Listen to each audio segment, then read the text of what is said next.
18 महीनों से देश के एक ऐसे व्यक्ति को मोदी जी ने जेल में डाला हुआ था, जिस मनीष सिसोदिया जी ने इस देश की राजनीति को एक दिशा दिखाई। उन्होंने बताया कि अगर आप सरकार में आते हो तो क्या क्या कर सकते हो।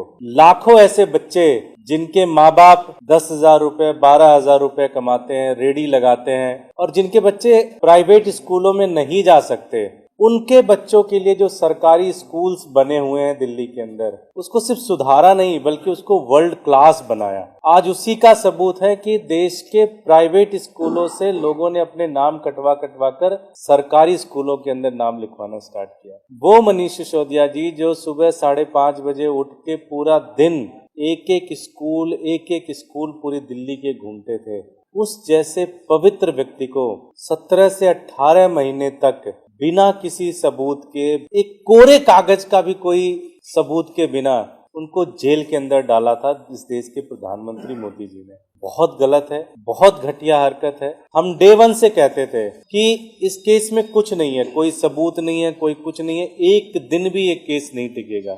और आज वही रहा। आज सुप्रीम कोर्ट का हम बहुत बहुत धन्यवाद करते हैं। हम पहले भी गए थे सुप्रीम कोर्ट में, तब उन्होंने बहुत पॉजिटिव कमेंट्स दिए थे, साथ में ये जरूर कहा था कि आप ट्रायल शुरू कराइए। इन्वेस्टिगेटिंग एजेंसीज फेल रही ट्रायल शुरू कराने के लिए। आप ये देखिए, देश के अंदर शायद पहली ऐसा मौका हो रहा है कि 2-2 साल तक जेल के अंदर लोगों को रख दे रहे हैं और ट्रायल तक नहीं शुरू कर रहे हैं। मुझे नहीं लगता कसाब के साथ भी ऐसा हुआ होगा। आतंकवादियों से ज्यादा बुरा सलूक आम आदमी पार्टी के नेताओं के साथ प्रधानमंत्री मोदी जी कर रहे हैं। 2-2 साल से, 2.5 साल से लोगों को जेल के अंदर डाला हुआ है। ना ट्रायल चल रहा है, ना कुछ चल रहा है। हर बार जाओ तो कहते हैं जी इन्वेस्टिगेशन चल रही है, इन्वेस्टिगेशन चल रही है, इन्वेस्टिगेशन चल रही है। इन्वेस्टिगेशन के नाम पे वही 5 लोगों को फिर बुला लेंगे, वही 5 लोगों को फिर बुला लेंगे, उसमें 2 की पिटाई करेंगे कि तुम इसके खिलाफ स्टेटमेंट दे दो, तुम उसके खिलाफ स्टेटमेंट दे दो, तुमको ये लॉलीपॉप दे देंगे, तुमको वो लॉलीपॉप दे देंगे। आज पूरा का पूरा इन्वेस्टिगेटिंग एजेंसी, चाहे वो ईडी हो, चाहे वो सीबीआई हो,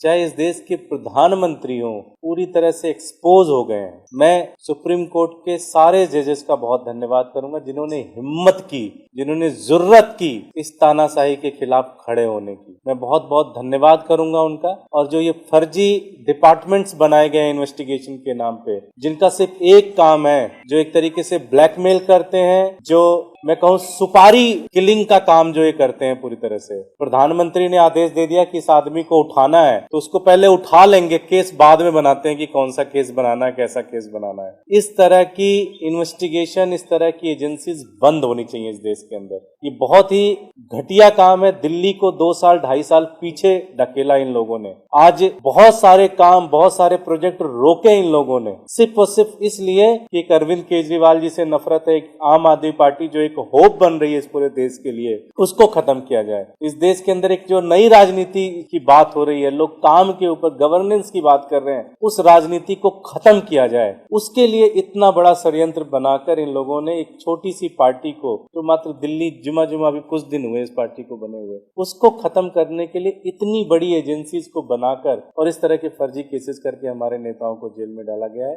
ये आज पूरी तरह से हम सुप्रीम कोर्ट का धन्यवाद करते हैं और हम प्रधानमंत्री से भी कहते हैं कि आपको देश की जनता ने बहुमत दिया है, कुछ अच्छे काम करिए। एक छोटी पार्टी के पीछे आप क्यों लगे हुए और इस तरह से कर रहे हैं जिसमें पूरे देश के अंदर मैसेज जा रहा है कि आप कंप्लीट तानाशाही कर रहे हैं। जो आपकी बात में बात नहीं मिलाएगा उसको आप खत्म कर देंगे इस तरह से फर्जी केसेस बनाकर।